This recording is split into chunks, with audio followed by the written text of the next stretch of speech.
Man, it has been a long time since I got to talk about Kyle Busch Motorsports. I was getting a little anxious, but thankfully I've been gifted more Kyle Busch content to talk about. Before I get into it, if y'all will please follow me on Twitter and TikTok at Tyler S. Callaway, it would mean a lot to me. I make daily content over there on each platform, and you're going to see stuff that I don't usually post on YouTube, so I'd really appreciate it if you guys give me a follow over there. So, it seems like it's been a long time since we've talked about Kyle, because after all the hype and the just oversaturation in the media about Kyle, where he's going to go, what's happening with him, is KBM switching to Chevy, what's going on, after the announcement that Kyle was going to RCR, it just seemed like everything kind of died down. It's like everything went quiet. There was no rumors trickling in until our usual buddy Freddy Kraft at Door Bumper Clear decided to give us some decent news. Freddy Kraft is saying that Nick Sanchez, the 2022 ARCA Series champion, already has a ride set in place for 2023, and it will be with a major truck series team that will be switching manufacturers in the offseason, and he said it will have a bow tie. He's saying it will be a Chevy.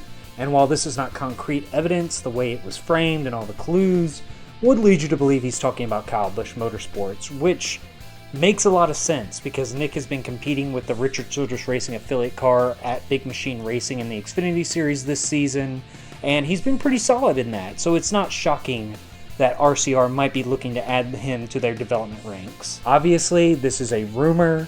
Nothing is concrete about anything I'm saying or anything that Freddy Kraft said, but if it's true, it makes Nick Sanchez the first name to take on the new look KBM.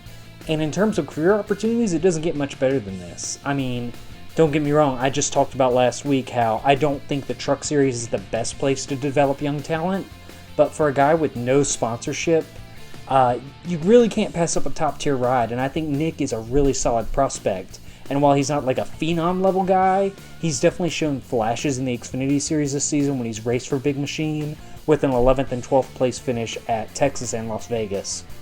And obviously winning an ARCA title is a solid accomplishment, but there's not really enough like good cars in ARCA to write home about that news about. So I really looked at comparing him to his Rev Racing teammate Raja Carruth, and Nick's stats compared to Raja's are superior, and right now I think Raja Carruth is a little overhyped. I think Nick is on the opposite end of that spectrum. I think he's very underrated, and I think he's flying under the radar.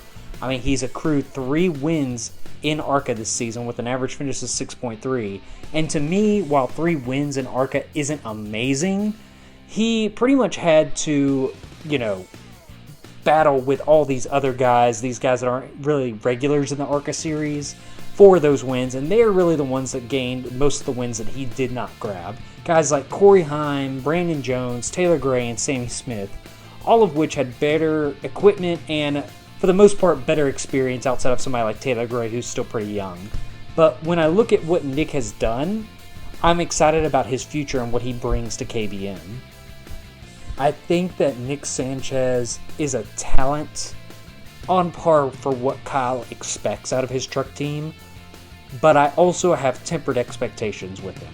The Truck Series is rough on a lot of guys, and it takes longer to adjust to trucks than it does ARCA or Xfinity for that matter. I think, like my video about Hailie Deegan last week, I think that it's kind of looking more and more like the Truck Series just isn't the best place to develop talent.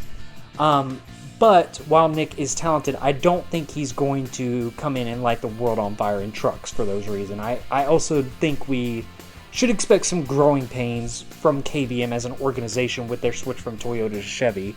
Couple all that together, and I'd say there's a good chance for a really up and down year if Sanchez does go to KBM. I think we'll see flashes like he's shown this year, and maybe even a win, but I think it all comes at very inconsistent paces. But what do you guys think? Do you think Freddy Kraft was hinting at Nick going to KBM, or did you take that to mean something else? Tell me what you think in the comments. Tell me how you think Nick Sanchez would fare on Kyle Busch Motorsports. And overall, I hope you guys have a great day. Thank you for listening.